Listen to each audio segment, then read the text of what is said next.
शुभ नहीं होता सज्जनों। और जब भी आप माता रानी का हवन करते हैं तो माता रानी की जो वेदी बनाई जाती है, अगर माता रानी के हवन में त्रिकोण वेदी बनाते हैं तो वो ज्यादा फलदायक होती है महाराज सज्जनों। श्री सुखदेव जी महाराज कहते हैं, राजा परीक्षित, हवन सामग्री में 8 प्रकार की वनस्पतियां मिलाई जाती है महाराज, जो लौकिक और परलौकिक दोनों सुखों को प्रदान करती हैं, जो मैं आपको बता रहा हूँ महाराज। सबसे पहले तो सज्जनों, जो आप लोग चावल हवन सामग्री में लेते हैं उन्हें बढ़िया धुलिए। आप जो जौ लेते हैं उन्हें साफ करिए महाराज। चीनी घृत, ध्यान रखना, बिना घृत के देवता आहुतियां स्वीकार नहीं करते। आप कितना ही बड़ा हवन कर लें महाराज, अगर आपकी हवन सामग्री में घृत नहीं है तो देवता आहुतियां स्वीकार नहीं करते महाराज। बोलो राधे राधे सज्जनों। देखिए, हवन सामग्री में 8 प्रकार की वनस्पतियां मिलाई जाती हैं, जो लौकिक और परलौकिक दोनों सुखों को प्रदान करती है महाराज। सबसे पहली चीज है महाराज श्वेत चंदन। आप श्वेत चंदन डाल करके हवन करिए महाराज। श्वेत चंदन डालने से हमें भजन करने में मन लगता है, भजन करने में ताकत मिलती है, हमारा भजन करने में, पूजन पाठ में मन लगता है सज्जनों। एक व्यक्ति मेरे पास आया, बोले महाराज मेरा भजन करने में मन नहीं लगता, मेरे हाथ से माला छूट जाती है, भजन करते समय नींद आ जाती है। तो मैंने उनसे यही उच्चारण किया कि आप हवन सामग्री में श्वेत चंदन डाल करके हवन करिए, आपको भजन करने में ताकत मिलेगी सज्जनों। अगला सूत्र दिया जा रहा है लाल चंदन। आप लाल चंदन डाल करके हवन करिए। जो भी हमारी माताएं बहनें अगर हवन सामग्री में लाल चंदन डाल करके हवन करती हैं तो उसमें उनके पतियों की, उनके बच्चों की, खानदान की आयु और आयोग्यता बढ़ती है महाराज, लाल चंदन डाल करके हवन करने से सज्जनों। अगला सूत्र दिया जा रहा है तिल। ये तिल क्या है महाराज? लक्ष्मी वर्धक है, बड़े ध्यान और बारीकी से समझ लेना सज्जनों। भगवान श्री नारायण के स्वर्ण लू धरती पर गिरे तो उससे तिल बन करके तैयार हुआ, और भगवान श्री नरसिंह भगवान के रोम धरती पर गिरे तो उससे कुसा बन करके तैयार हुआ, और ये दोनों पूजन में वंदनीय है महाराज सज्जनों। मेरा निवेदन है, देखिए जब भी अपन दरवाजे के पास जाते हैं तो अपना सिर अपने आप झुक जाता है। क्यों झुक जाता है? क्योंकि दहली पर नरसिंह भगवान का आवास होता है। तो कभी भी हमारे भक्तों को दहली नहीं कचरना चाहिए और ना ही दहली में बैठना चाहिए, क्योंकि दहली में नरसिंह भगवान का आवास होता है महाराज। आप गौर करेंगे महाराज, जब भी अपन दरवाजे के पास जाते हैं तो अपना सिर अपने आप झुक जाता है, क्योंकि वहाँ भगवान का आवास है, इसलिए अपना सिर अपने आप झुक जाता है सज्जनों। रोम धरती पर गिरे तो उससे कुसा बन करके तैयार हुआ, और स्वर्ण लू धरती पर गिरे उससे तिल बन करके तैयार हुआ। ये दोनों पूजन में वंदनीय है महाराज। तिल क्या है? लक्ष्मी वर्धक है सज्जनों। ध्यान रखना, श्राद्ध में, पिंडों में काला तिल नहीं चलता।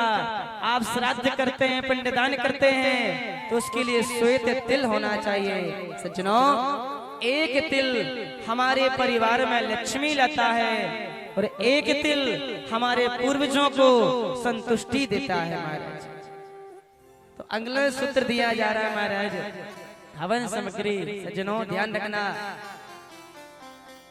जिसके घर में महाराज कलह मचा रहता है, सुख शांति नहीं रहती है, बच्चे बातों को मानते नहीं, बच्चे पढ़ाई पर ध्यान नहीं देते, आप अपने घर के मंदिर में, घर में तुलसी के नीचे एक घी का दीपक लगाना प्रारंभ कर दीजिए।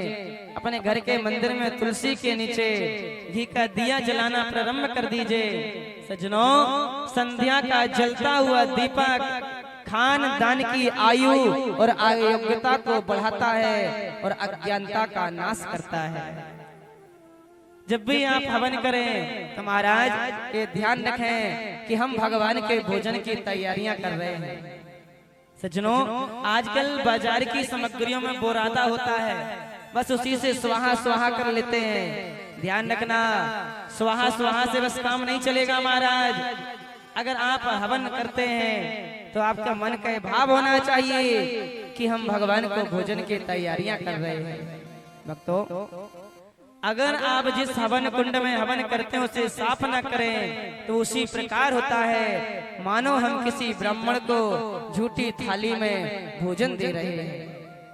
और सज्जनों, ध्यान रखना, जिस हवन सामग्री में आप जो लकड़ियां लेते हैं उन्हें भी देख लीजिए, कहीं ऐसा ना हो कि कीड़ी मुकीड़ी मर जाएं तो पुण्य की जगह पाप वर्धक हो जाए महाराज। और सज्जनों, श्री सुखदेव जी महाराज कहते हैं, राजा परीक्षित, अग्नि पुराण में अग्नि की 7 जिह्वाएं होती है महाराज। ध्यान रखना, अग्नि की 7 जिह्वाएं होती हैं, अलग अलग अग्नि का आवाहन किया जाता है। भक्तों, जब कोई गर्भिणी नारी मृत्यु को प्राप्त होती है तो उसके लिए शमशान में अलग अग्नि का आवाहन किया जाता है और भगवान के हवन के लिए अलग अग्नि का आवाहन किया जाता है। और ध्यान रखना, जब भी आप हवन करें तो वेदी में सबसे पहले लकड़ी मत जमाएं। अगर आप वेदी में सबसे पहले लकड़ी जमा करके अग्नि प्रकट कर देते हैं तो महाराज वो यज्ञ की अग्नि नहीं होती, फिर वो शमशान की अग्नि हो जाती है महाराज। ध्यान रखना, शमशान में जब जाते हो मुर्दा लेकर के, क्या होता है पहले बोलिए? लकड़ी जमाई जाती है महाराज, मुर्दे को रखा जाता है, फिर जलाया जाता है। अगर आप हवन करते हैं और वेदी में अगर सबसे पहले लकड़ी और अग्नि तैयार कर देते हैं तो वो यज्ञ की अग्नि नहीं होती, वो शमशान की अग्नि हो जाती है महाराज। जब भी आप यज्ञ करें, हवन करें तो वेदी में सबसे पहले अग्नि तैयार करें, इसके बाद लकड़ी जमाएं, चाहे कपूर से हो चाहे कंडे की आग हो, पहले अग्नि डाले, इसके बाद लकड़ियां जमाएं। बोलो राधे राधे। सज्जनों, श्री वेद व्यास जी महाराज वर्णन करते हैं, हवन सामग्री में 8 प्रकार की बृहस्पतियां मिलाई जाती हैं, श्वेत चंदन, लाल चंदन, और अगला शुद्ध दिया जाए महाराज अगर और तगर। ये पंसारियों की दुकान में मिल जाता है महाराज। इसकी आहुति करने से हमारा भजन करने में मन लगता है, भजन करने में ताकत मिलती है महाराज। अगला सूत्र दिया जा रहा है महाराज कपूर। एक कपूर क्या है? श्री परीक्षित ने पूछा, प्रभु ये बतलाइए, एक कपूर क्या है, कहां से तैयार हुआ, कैसे प्रकट हुआ? सज्जनों, वेद व्यास जी महाराज वर्णन करते कहते हैं, संतो कपूर की व्याख्या समझिए, कपूर कैसे प्रकट हुआ, कैसे तैयार हुआ। देखिए सज्जनों, भगवान श्री विष्णु और माँ लक्ष्मी ने एक बार अश्वमेध यज्ञ किया। सज्जनों, जब भगवान नारायण ने अश्वमेध यज्ञ किया तो उस यज्ञ में अश्व छोड़ा गया। वह अश्व पूरे ब्रह्मांड में घूम करके आ गया, परिक्रमा करके आ गया, लेकिन उस अश्व को किसी ने पकड़ा नहीं। जब किसी ने उस अश्व को नहीं पकड़ा सज्जनों, तो वह अश्व भगवान के पास आकर के कहता, बोला प्रभु क्या मुझे इस यज्ञ में कोई भाग नहीं मिलेगा? क्या मैं ऐसा ही रहा आऊंगा? भगवान विष्णु ने भगवान भोलेनाथ से कहा, बोले प्रभु क्या इस अश्व को कोई भाग नहीं मिलेगा? भगवान ने कहा मिलेगा। सज्जनों, आज भगवान शिव ने उस अश्व में 33 करोड़ देवताओं को आवाहन किया और अपना अंश उसमें प्रवेश किया और एक जल छोड़ा, और जैसे जल छोड़ा तो वह अश्व एक कपूर बन गया महाराज, एक श्वेत बन गया। जैसे कपूर बना तो भगवान शिव ने विष्णु से कहा, बोले विष्णु अब यज्ञ की पूर्ण आहुति में इस अश्व के जो कपूर है इसको जलाया जाएगा तो इसको भी स्थान मिल जाएगा। उसी समय भगवान शिव ने वरदान दिया, बोले विष्णु जाओ आज के बाद मैं एक वरदान देता हूँ, यदि कोई व्यक्ति आरती करेगा, हवन करेगा और आरती हवन के बाद अगर कपूर का एक टुकड़ा भी जला लेगा तो उसे 1000 अश्वमेध यज्ञ करने का फल मिलेगा। और अगर उसने कपूर का टुकड़ा नहीं जलाया तो उसे कोई भी पूजन पाठ करने का फल प्राप्त नहीं होगा। महाराज बोलो राधे राधे। सज्जनों, अगला सूत्र दिया जा रहा महाराज नागर मोटा। हवन सामग्री में नागर मोटा मिला करके हवन करिए। नागर मोटा के प्रभाव से जो हमारे शत्रु होते हैं महाराज, जो हमारे दुश्मन होते हैं, वो हम पर हावी नहीं हो पाते। अगला सूत्र दिया जा रहा है महाराज बेलगिरी, आप बेल का फल मिलाइए। अगला सूत्र दिया जा रहा है महाराज कमल गट्टा, आप हवन सामग्री में कमल गट्टा मिलाइए। देखिए, अगर कथा को ध्यान से ना सुना जाए महाराज तो कुछ का कुछ हो जाता है। कैसे, एक उदाहरण से समझते हैं। जो ज्यादा होशियार बनता है वो ज्यादा परेशान होता है महाराज। कैसे होता है? देखिए, एक साहूकार, एक बनिया था, एक सेठ था महाराज। वो अपने आप में बड़ा होशियार था।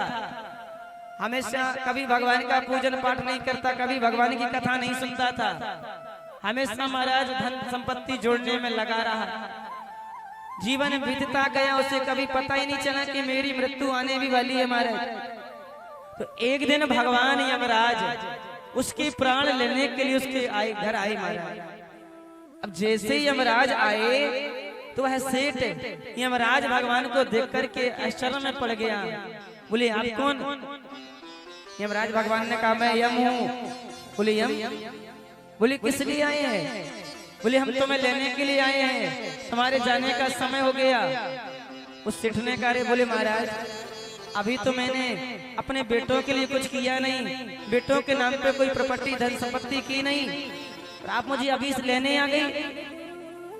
यमराज भगवान ने कहा, नहीं नहीं, वो तो समय आ गया, तुम्हें चलना ही पड़ेगा। साहू सेठ ने बोला, बोले महाराज ठीक है, अगर चलना है तो कुछ थोड़ी मेरी एक प्रार्थना है। बोले, क्या? सेठ ने कहा, बोले प्रभु, आप मेरे हाथ से एक कप चाय पी लीजिए तो मुझे बड़ी खुशी होगी।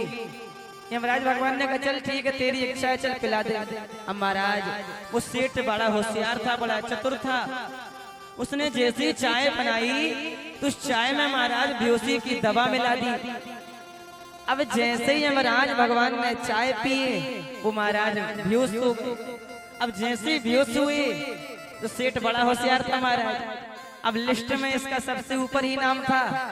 उसने ऊपर से नाम काट करके और नीचे नाम डाल दिया महाराज। इसने सोचा कि यमराज भगवान पहले ही नाम देखेंगे लिस्ट में ऊपर ही वाला।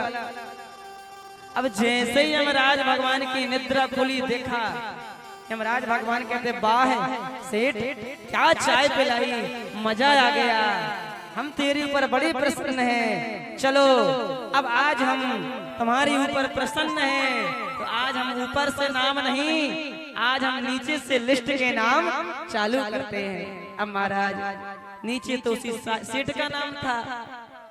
तो जो ज्यादा होशियार बनता है महाराज वो ज्यादा फंसता है।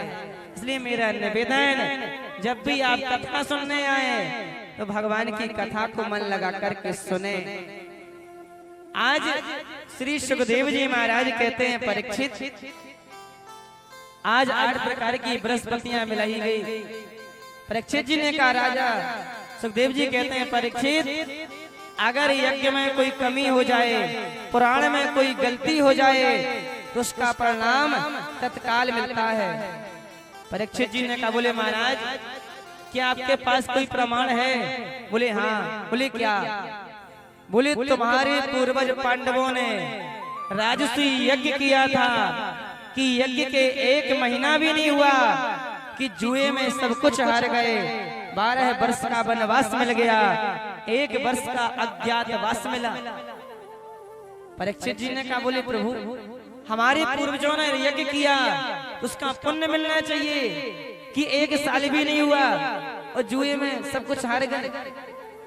सुखदेव जी कहते हैं, राजा परीक्षित, यज्ञ करने के पहले पांडवों से गलती हुई थी, अब बोले महाराज क्या गलती हुई थी?